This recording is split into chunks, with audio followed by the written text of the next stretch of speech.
A paz do Senhor, sou o presbítero Eronides e você está no canal EBD Online Infanto Juvenil da IEADALP, canal de bênção para você e para a sua EBD. Estamos mais uma vez aqui convosco para tratar da lição de juvenis. Eu quero deixar assim uma saudação especial para você, professor, professora desta classe tão maravilhosa. Estamos estudando nesse trimestre, segundo trimestre do ano 2023, o que Cristo fez por nós e o que podemos fazer pelo reino de Deus.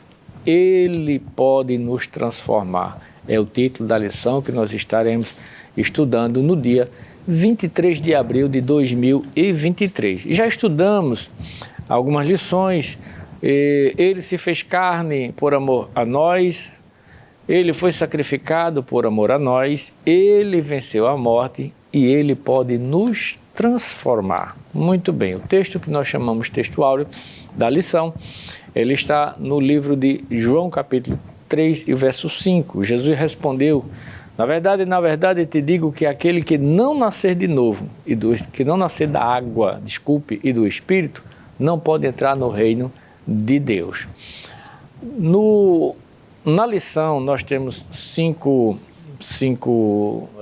seis dias da semana, de segunda a sábado, onde nós recebemos um versículo para uma reflexão. É importante que você, professor, possa fazer isso com seus alunos, através dos contatos. A leitura bíblica em classe foi extraída do Evangelho de Jesus segundo João, no capítulo 3, versículos de 1 a 9. Não temos tempo suficiente para lê-los aqui, mas é de fundamental importância que você faça isso na classe com juvenis. Evidentemente que escolas dominicais, existem as escolas que são mais completas e existem algumas escolas que têm as suas dificuldades. Na maioria delas não é possível ter um ambiente próprio, um ambiente só para a classe de juvenil ou para outras classes também. Então, muitas vezes, essa classe do juvenil está anexada junto com a nave da igreja, misturado no meio ali. E é preciso que você, professor, tenha um certo cuidado, porque senão pode atrapalhar com as outras classes também. Então é mais uma importância para você, mais um cuidado que você deve ter. Se possível, faça a sua aula, faça esse trabalho num lugar específico onde possa agregar ali os seus alunos. A lição vai falar de ele pode nos transformar. Quando ele fala de transformação, o capítulo 3 do Evangelho de João vai trazer assim em cena uma personagem de muita relevância, né?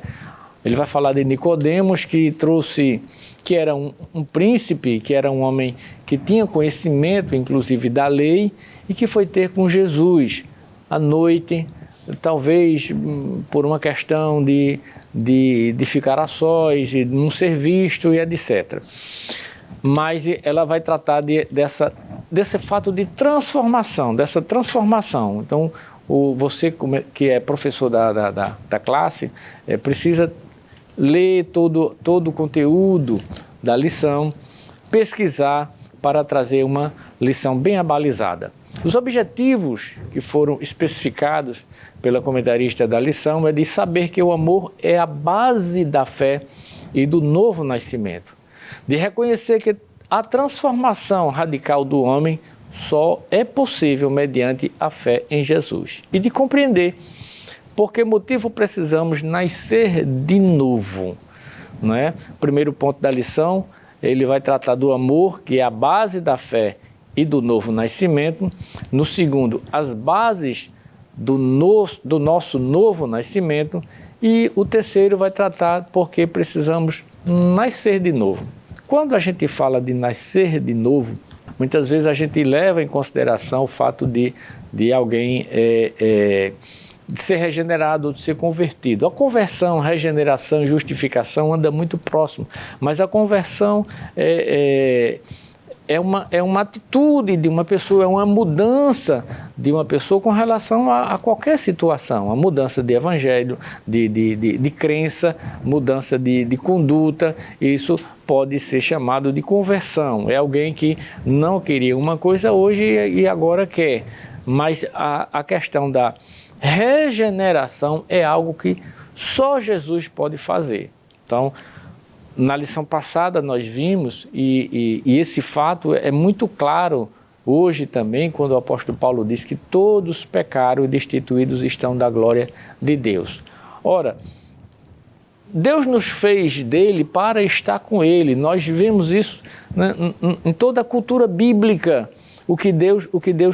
como Deus trata o homem. Lá no jardim do Éden, Deus criou a terra para pôr o homem, mas Deus estava com o homem. A Bíblia diz que no final da tarde Deus sempre vinha visitar a Adão. Mas Adão pecou e trouxe com ele, trouxe para nós todo o pecado, o afastamento de Deus. Mas ele sempre busca o homem e ele queria uma coisa extraordinária com o homem. Então o que foi que ele fez? Falando com Moisés, colocou na cabeça de Moisés, deu o projeto a Moisés para fazer uma casa, para fazer um tabernáculo. E esse tabernáculo, ele disse que era um tabernáculo, o tabernáculo de Deus, para morar com os homens. Então a gente percebe aí essa interação de Deus, esse desejo de Deus de estar conosco, já desde o princípio, já desde antes. Então o tabernáculo foi feito para que Deus estivesse no meio de nós. Aquele era o lugar onde Deus, estabelecido por Deus, para ele se revelar ao homem, porque ele queria estar no meio de nós. Aí interessante que isso não foi suficiente, porque a glória de Deus era algo tão extraordinário que o homem não conseguia, né? E foi necessário que a esperança, a promessa que Deus fez lá no Éden se cumprisse em Jesus, esse que nos dá poder de transformar, ele que nos traz a transformação. Em Jesus Cristo houve uma mudança desse habitat de Deus para com o homem, porque quando Jesus morre na cruz e ele ressuscita, ele diz aos discípulos, ainda antes de ser morto na cruz, ele diz aos seus discípulos que ele teria que ir para o Pai, ele teria que voltar para o Pai, mas não os deixaria órfãos, enviaria o Espírito Santo para que estivesse convosco, mas não só convosco, mas em vós, ou seja,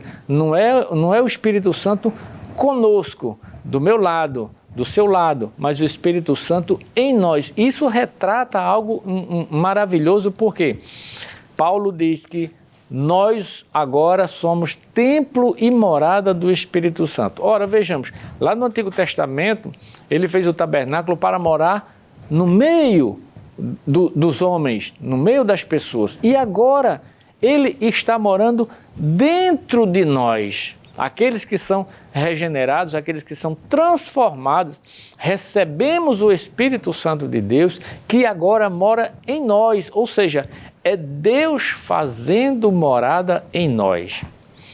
Mas, além disso ser extraordinário, há um fato mais extraordinário que está no capítulo 14 do Evangelho segundo João, que ele diz para os seus discípulos, versículo 1º, 2º e 3º, não se turbe o vosso coração, crede em Deus, crede também em mim. Na casa do meu Pai há muitas moradas. Se não fosse assim, eu vos teria dito, pois vou preparar-vos lugar. E quando eu for e voltar, levarei vocês comigo, para que onde eu estiver, estejais vós também.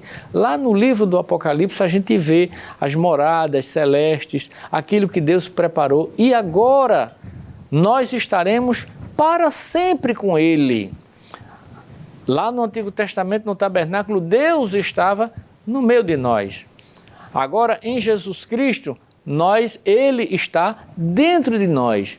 E quando o Senhor Jesus se revelar, que a sua igreja for levada aos céus, for assunto aos céus, nós estaremos para sempre com Ele. Então, essa é necessário que, para se entender essa situação, de haver uma regeneração, de haver uma conversão, para que o homem seja transformado. A base disso, o professor vai entender na lição, que vai tratar do amor. O amor de Deus que foi refletido em Jesus Cristo, que foi estabelecido em Cristo, lá no capítulo 3, verso 16 de João, que é o texto áureo da Bíblia, porque Deus amou o mundo de tal maneira que deu o seu Filho unigênito, para que todo aquele que nele crê não pereça, mas tenha a vida eterna.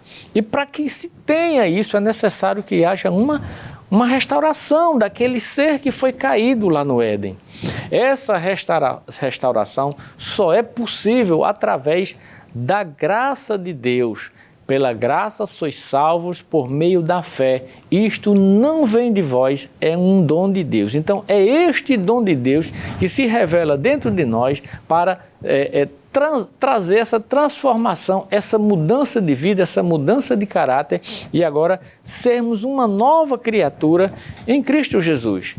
Todos pecaram e destituídos estão da glória de Deus. Eu repito o que eu falei em lições anteriores, mas o dom gratuito de Deus é a vida eterna. Né? No Romanos capítulo 5, a Bíblia diz, Paulo diz que hoje nós temos paz com Deus. Porque nós temos paz com Deus, porque recebemos pela fé o sacrifício de Jesus Cristo para perdão dos nossos pecados. Na segunda carta de Paulo aos Coríntios, no capítulo de número 5, e o versículo 17 e 18, diz assim: assim que se alguém está em Cristo, nova criatura é, as coisas velhas já passaram e eis que tudo se fez novo. E o versículo 18 diz: e tudo isso provém de Deus, que nos reconciliou com Ele mesmo, consigo mesmo, em Jesus Cristo, por Jesus Cristo, e nos deu o ministério da reconciliação. Essa transformação, ela é tão extraordinária que Jesus disse para Nicodemos: meu filho, é necessário nascer de novo. E compreender esse novo nascimento é uma das coisas mais difíceis que a humanidade tem de entender o que é o Evangelho de Jesus. Nicodemos era um homem que tinha conhecimento da lei, era um homem que conhecia as verdades do Pentateuco, do Antigo Testamento, dos escritos, das leis, dos profetas, enfim, ele era um homem que tinha conhecimento. Mas quando Jesus disse, é necessário nascer de novo, e ele diz, como é que eu vou nascer de novo? Eu vou voltar de novo ao ventre da minha mãe, eu já nesse tamanho, eu já velho, como é que pode? E Jesus disse para ele, tu não compreende as coisas simples, como é que vai compreender as coisas mais complicadas? Né? Então, ele nos dá a oportunidade de que, através do seu sacrifício na cruz, a gente seja regenerado nele. Jesus pagou o preço que era impagável para mim, que era impagável para você. E você que é professor, traga essa questão do amor de Deus revelado em Jesus, que é maravilhoso, é um amor sem reserva, é um amor altruísta, é um amor que se deu, Jesus se deu por nós sem exigir nada em troca. Então esse amor de Deus é a base da nossa fé no novo nascimento. É preciso nascer de novo. Há muitas pessoas convertidas, há muitas pessoas que se dizem até crentes, mas não são transformadas. E o ser transformado é diferente, é como o apóstolo Paulo falou, as coisas velhas já passaram, eis que tudo se fez novo. Essa lição certamente os seus alunos na sala de aula vão fazer perguntas. E é importante, é interessante que você como professor, como professora, tenha as respostas.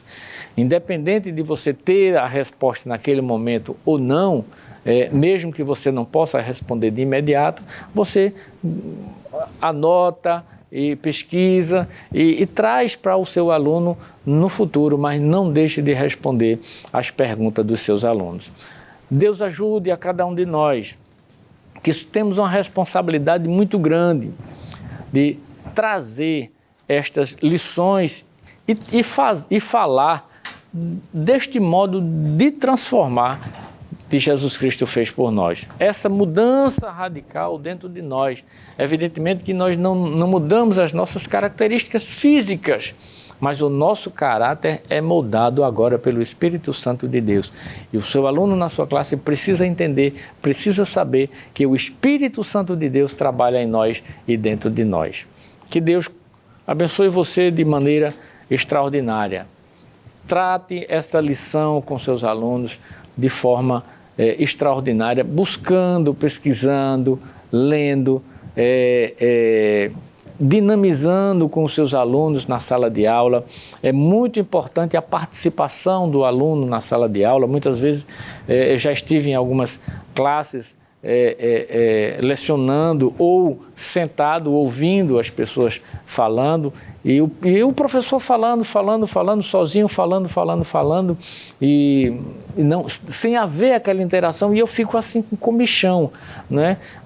Todo mundo sabe de tudo, ninguém pergunta nada, não é possível que nessa sala ninguém pergunta nada. Então é importante que se houver esse aspecto na sua sala de aula, onde não tem ninguém ali, parece que não tem ninguém preocupado com aquilo que está ensinando, você incite eles a fazer perguntas. E uma das melhores formas que tem de você incitá-los a fazer pergunta é você perguntando a eles. Faça isso e vai dar certo no nome de Jesus. Que Deus abençoe.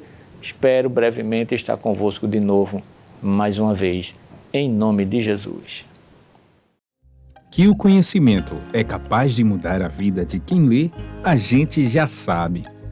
E que livro você pode comprar em qualquer livraria. Mas nós transformamos 100% do nosso lucro em mudança de vidas, através da ação social, evangelismo e missões. Ao adquirir qualquer um de nossos produtos, seja presencial ou à distância, você está investindo em alguém. Na próxima vez que você for comprar livros ou artigos evangélicos, não vá em qualquer lugar. Vá na Livraria Arca Missionária. Uma nova história começa quando você compra aqui. Agora você pode fazer a sua contribuição através do Pix, uma operação rápida, segura e sem custos. Abra o aplicativo do seu banco, clique na opção Pix e em seguida vá na opção Transferência. Depois é só digitar nossa chave Pix, que pode ser o nosso CNPJ 11 120 490 0001 86. Nosso e-mail contribua@eadalp.org.br ou nosso celular 81 98883 2755. Verifique se a contribuição é para a Igreja Evangélica Assembleia de Deus em Abreu Lima, Pernambuco. Confirme a transferência e depois siga o procedimento do seu banco. Anote nossas chaves Pix para não esquecer. CNPJ 11 120 490 0001 86. E-mail contribua@iadalp.org.br. Celular 81 98883 2755. Você está contribuindo para o crescimento da obra de Deus.